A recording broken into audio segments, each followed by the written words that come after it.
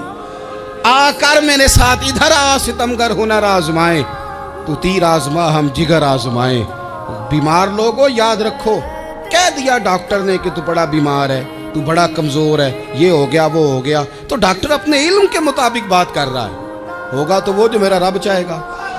کمزور ہو جانا، پریشان ہو جانا، تکلیف میں آ جانا، پتہ نہیں بات ہو گئی ہے تو جانے کیا ہو جائے گا۔ اپنی زندگی کے اندر اپنے رب سے رشتہ مضبوط کریں، رسول کائنات سے رشتہ مضبوط کریں، اللہ والوں سے رشتہ مضبوط کریں۔ حضرت زنیرہ نے پیغام دیا کہ زندگی میں جو جینا چاہتے ہیں تو وہ رب کا نام لے کے جی سکتے ہیں، جو اپنی زندگی میں خوشیاں دیکھنا چاہتے ہیں تو رسول اللہ کے نام پر خوشیاں دیکھی جا سکتی ہیں۔ توکل کی بنیاد پر بندہ خوشیاں لے سکتا ہے، اور اگر انسان میں توکل نہیں ہے تو پھر وہ اس کالے جادو سے بھی ڈر رہا ہے، وہ نیلے سے بھی ڈر رہا ہے، وہ پیلے سے بھی ڈر رہا ہے، وہ فلانے سے بھی ڈر رہا ہے، وہ میرے خلاف فلانا رشتہ دار سازش کر رہا ہے تو ڈر رہا ہے، فلانا میرے بارے میں یہ کر رہا ہے تو ڈر رہا ہے، وہ پتہ نہیں دنیا ادھر ہو جائے گی تو کیا ہو جائے گا، اٹھ باندھ کمر کیوں ڈرتا ہے، پھر دیکھ خدا کیا کرتا ہے۔ تو اس ساری گفتگو کا نچوڑ آپ کو یہ عرض کیا ہے، سب سے پہلے تو یہ کہ میدانوں میں مدد بھی اللہ کی، رزق میں مدد بھی اللہ کی، فصلیں خشک ہوں تو مدد پھر بھی اللہ کرے، تو پھر ساری مدد، اور اگر انسان بیمار ہو تو پھر بھی مدد اللہ کی۔ تو اپنے اللہ کی جانب توجہ کو بڑھائیں، آپ اللہ سے مدد کے سوالی بنیں۔ ترمذی کی ایک حدیث ہے، میں آپ کو زندگی کا تجربہ بتاتا ہوں کہ جب میں بڑا پریشان ہوتا ہوں تو یہ والی روایت کھول لیتا ہوں، مزہ دیتی ہے۔ میرے نبی پاک علیہ السلام نے فرمایا اپنے دکھ سیٹھوں نوابوں کو نہ کہنا، مالداروں کا نہ کہنا، ورنہ اللہ تمہیں کبھی غنی نہیں کرے گا۔ فرمایا اپنے دکھ اپنے رب کی بارگاہ میں عرض کرنا، جلدی کرے یا دیر سے کرے اللہ تمہیں لوگوں سے بے نیاز کر دے گا۔